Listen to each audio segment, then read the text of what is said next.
Good morning and welcome to Living Local 15. I'm your host, Jessica Williams. Thank you so much for joining me today. It's Monday, so you already know it's time to kick it off with some motivation. Here's the quote. Thinking will not overcome fear, but action will. Fear thrives in hesitation. The more we overthink, the more we give fear space to grow. We replay what ifs, imagine worst case scenarios, and talk ourselves out of opportunities that could lead to growth or transformation. But here's the truth. Fear doesn't fade away because we thought about it. It only fades when we move through it by taking action. Taking action, even when it's uncomfortable or imperfect, builds confidence and chips away at fear's power. You don't have to have it all figured out. You just have to take one brave step. Momentum comes from doing, not just thinking. So whatever fear you're facing today, take one small step, take one small action, and keep going. You got this. Now on to the show. First up, we are learning all about the upcoming Purdue Fort Wayne String Camp and Summer Chamber Music Program. Now, these classes are open to kids from 6 years old to 18 years old and are segmented accordingly. Then it's Money Monday with Foster Financial, and we are continuing our conversation about market correction during this volatile stock market era. That and more happening now.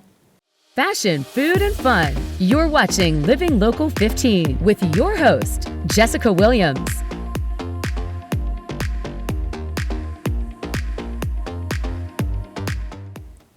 If you have a young musician at home who lights up when they hear the sound of strings, then listen up. Purdue Fort Wayne's Summer Spring Camp is tuning up for another incredible season.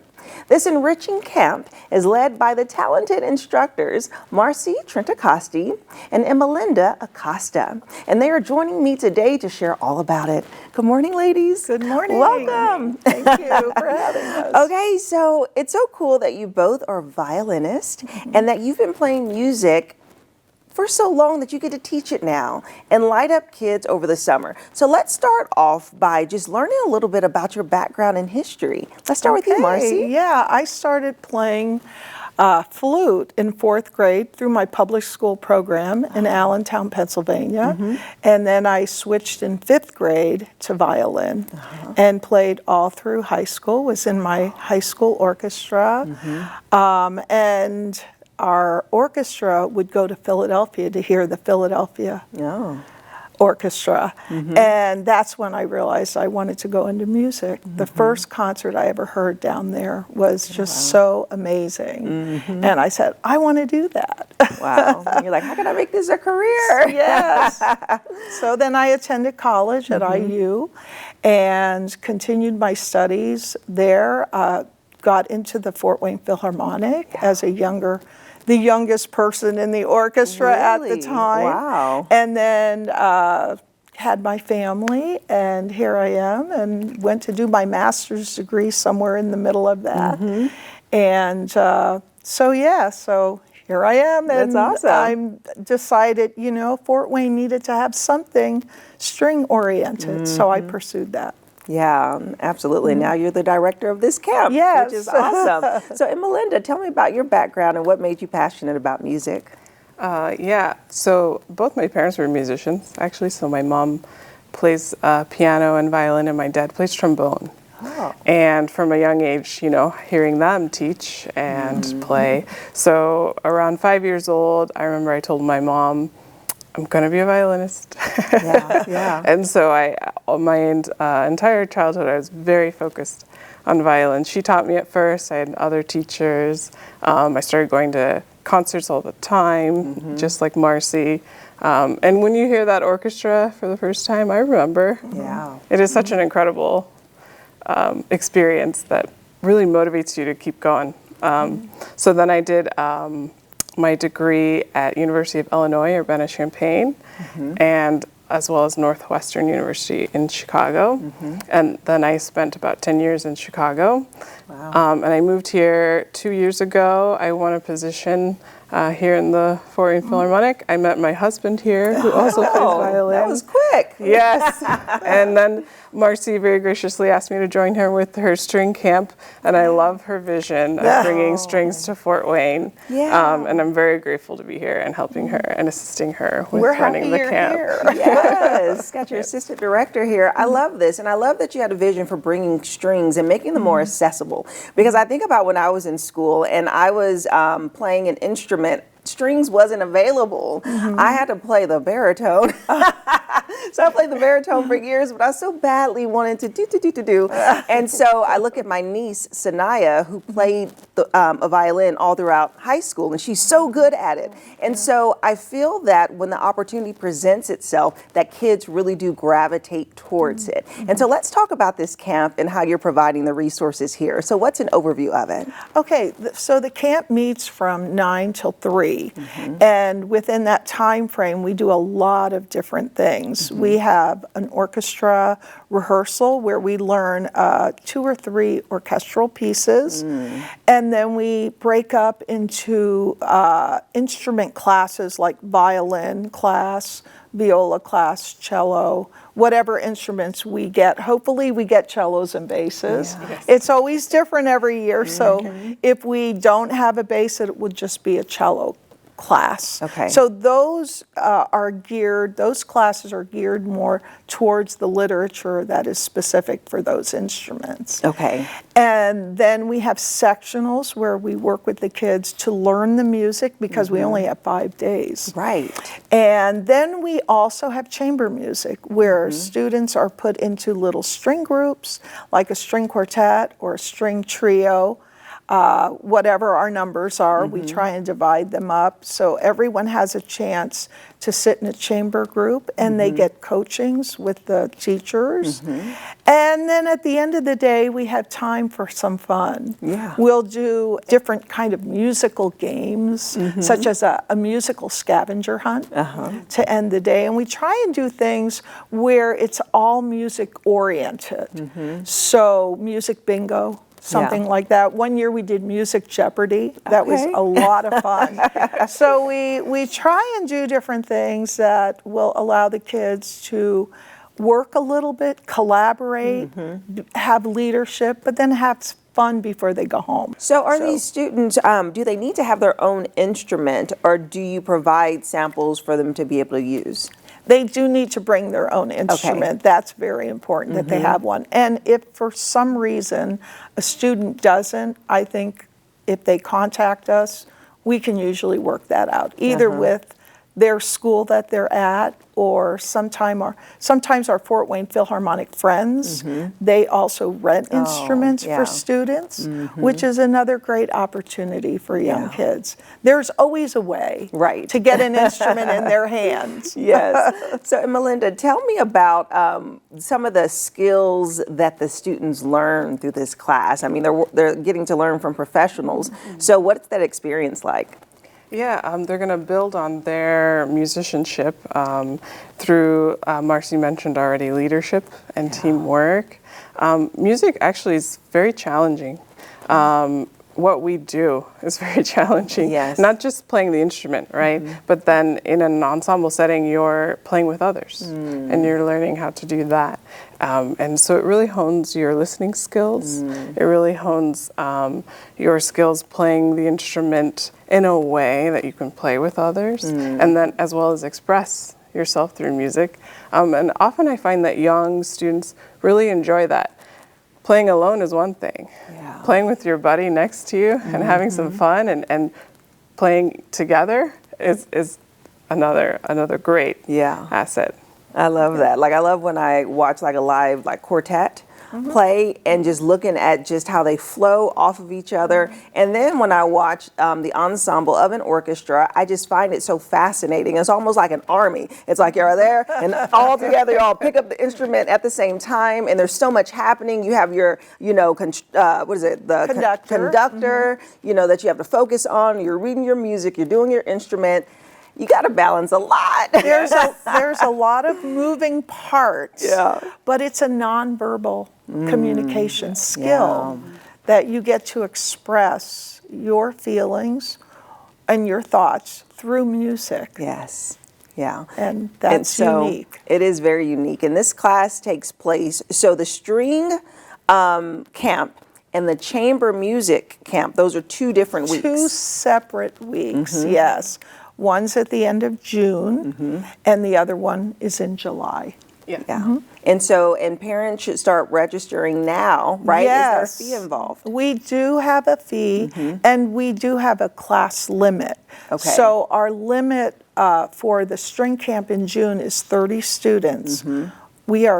I believe we are over halfway there. Oh, wow. So Wow. Okay. get in Register on it now. as quickly as you can. And there are many openings for our chamber camp in July. Okay. So let's talk about that for a second when it comes to the age range. So the spring chamber is for all, the spring camp is for all ages, but the chamber is specifically for high school? for high school students. Now, Okay. if we have an advanced 8th grader, a younger student who is quite advanced, we will look at that and for sure they can be part of it. Yeah. I think for the chamber program in July, it really is going to depend on their level of playing and their maturity. Okay. Because we don't want to put too many, Yeah. we don't want to get too many young children in there. It's better for them to come to the June camp Right. because that's a wider age range for Okay. them. Yeah. Perfect. And so does the camps culminate to a performance like a summer show? Yes. So at the end of the week, Friday afternoon is our program that we give in Reinhardt Recital Hall at 1 o'clock. And that is a culmination of everything we've done. Wow. So the kids get quite nervous for that. Yeah, because the Reinhardt, the Phil has played in the Reinhardt. Yeah, and I try to keep it as comfortable and of a relaxed performance. Yeah. Children are so brave. Yeah. And they get really nervous because they really care about their presentation. Yeah. But I try to tell students we all get a little nervous for things we do. And we do need to give students opportunities how to deal with those nerves because children care about how they play and how they perform. Right. And it's just another opportunity. There's no such thing as failure at our camp. Yeah. We're here to learn and do the best job that we can as a group. Yeah. Yeah. So- And I think our students, once they have that experience and getting past those nerves and they can see what it's like to perform, one thing I love about these camps is that we're giving these young musicians a way to give back to their community, right? Because music is for others. It's for our community. It's for our audience. And that's kind of the big takeaway, right, for them. Yeah. Right. Because you're putting on that entertainment, that escape that people come to listen and to enjoy, but they're learning it at a young age to prepare themselves. And also, I love that you both demonstrate that this is a profession.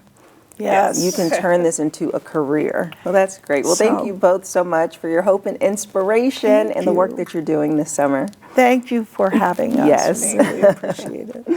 And if you would like more information about the Purdue Fort Wayne's Spring Camp and Chamber Music Camp, we'll have that information listed below on their website. Save the dates. The spring camp will be June 23rd through 27th, and the summer chamber music will be July 14th through 18th. Register now before they fill up, and I look forward to seeing you after the break. Living Local 15, proudly driven by the Kelly Automotive Group. This segment sponsored by Foster Financial. It's that time again for Money Monday, where we provide you with holistic financial advice from Foster Financial. And joining me today is their Vice President, Caleb Doan. Good morning, Caleb. Good morning. Welcome, welcome. Thanks very much.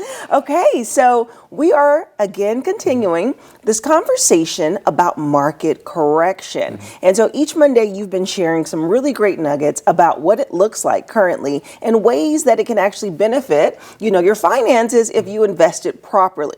Okay, so kind of recap a couple of things we've talked about and then share what we'll talk about today. Yeah, definitely. definitely. So, we've seen a lot of volatility in the market so far this year. It's down year to date still if you look at something like the S&P 500.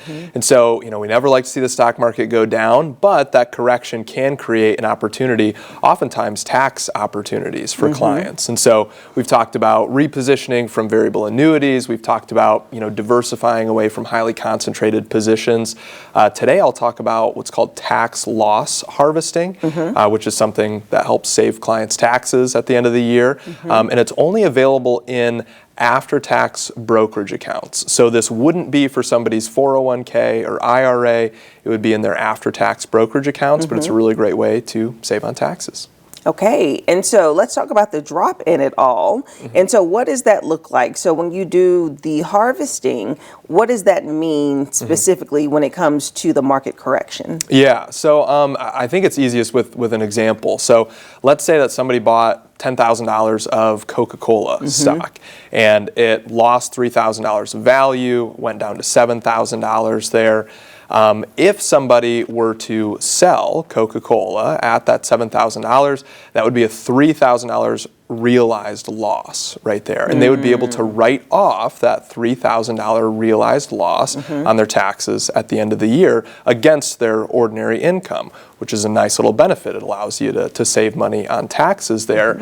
I think what people might be thinking, though, is, hey, I feel like I've heard from a lot of financial advisors, if the market's down, to not sell my investment, right? Because then it doesn't have the ability to recover. And that is oftentimes the case. The thing that most financial advisors are getting at with that is don't sell when the market is down and stay in cash. Because, of course, if the market recovers, then you're not invested in anything, you're not able to go up. With tax loss harvesting, we're not selling and staying in cash. We're actually selling out of Coca-Cola, and we're eventually going back into Coca-Cola. We can't do it right away. You have to wait 31 days there. And so sometimes we'll buy Pepsi in the meantime, and then we'll get right back in Coca-Cola. If we see it recover from 7,000 back up to 10,000, great, we're still invested in it, but we've now pocketed that $3,000 loss that we can write off. Okay, but what if, typically when someone exits and enters the market, it may be at a different share rate. So let's say that you were to exit Coca-Cola, like you said, and then you sell, you recover that harvest loss, and then you want to re-enter. Wouldn't you re-enter at a higher rate? Yeah, I guess it depends what that stock has done in those 31 days. And that's why even within those 31 days, we don't just stay in cash. We go into a temporary position for those 31 days. And the idea is to go into a temporary position that is correlated with whatever position we sold out of. So if we think that, both Coke and Pepsi are down year to date, and they're both kind of moving in about the same pattern, great. If we sell out of Coke, we'll go into Pepsi for 31 days, and then we'll go right back into Coke. That way, if either of those stocks have moved, then we've moved right along with them. Okay, got it. And so when people utilize this option, can they do it for every stock? Are they just able to take all these losses, or is there a max each year? Yeah, there is a max. So your max is $3,000 every single year that you're able to write off. But if you have more than that $3,000 realized lost over the course of the year, that can be carried forward into future years. And so if this year we have a net $6,000 realized loss, we can write off $3,000 this year and then write off $3,000 next year. So it's nice that it carries forward to future years too. Yeah. And how should people consider where they are going to roll over their funds if they do decide to kind of snatch it out of this crazy market right now? Like, is it an option to roll over, or rather a smart option to roll over to like a Roth conversion? Yeah, as far as Roth conversions, it's kind of a separate type of account from the ones where we would do tax loss harvesting in. Roth conversions can certainly make sense when the market is down as well. That's something we've talked about in previous weeks as well. So there's kind of all those strategies that we take in tandem, and we see here are these things that really apply when we see a market correction, and then we can look at the client and say which of these are actually going to save you money. And if Roth conversions make sense, we'll do those. If tax loss harvesting makes sense, we'll do that as well. But certainly whenever we see the market move, it's important to decide, hey, is there anything that can help save the client money? Right, exactly. And so I know that the decision between leaving the funds in the account or taking it out during this volatile time really depends still on that risk level that you feel comfortable with. Like, do you want to ride that wave or do you want to take it out? And I think one major question people may have is, if they ride the wave, is there a possibility, just in your experience and seeing how the markets have gone up and down, that they will possibly make a full recovery? Or is it like, too much has been lost at this point, you're not going to fully recover? Right, yeah. So everyone's financial situation is different, right? Everyone has different income needs and goals and things like that. So, we never want to give sort of the blanket statement to everyone. At the same time, last year the S&P and even partway through the beginning of 2025, the S&P 500, for example, hit all-time record highs. And so at any point in the last, 50 years prior to those record highs, if you bought into the S&P 500 and held it, you were at a gain. And that's if you held it the entire time. A lot of times people get themselves into issues when they're selling when the market is down, of course. And so it depends on somebody's time horizon, whether it makes sense for them to stay invested. But our firm is still expecting a full recovery. And when we think kind of long-term about the stock market, we're still very, very optimistic. But there can still be those short-term fluctuations. Right. Okay. Good info. Thank you so much, Caleb. Yeah, thank you. And if you would like more information about Foster Financial, we'll have their website and phone number listed below so that you can call them for a complimentary consultation. And I'll see you after the break. This segment sponsored by Foster Financial. Well, that's our show for today. Thank you so much for tuning in. We hope you enjoyed it. And remember, you can always catch up on episodes and segments of Living Local 15 by going to WANE.com, downloading the WANE app, and also checking us out on YouTube. And I'll leave you with this. Thinking will not overcome fear, but action will. Think about that thing that you are fearing and take the actions to overcome it. And I look forward to seeing you here tomorrow. Bye-bye. Content segments during today's Living Local 15 were paid for by these sponsors.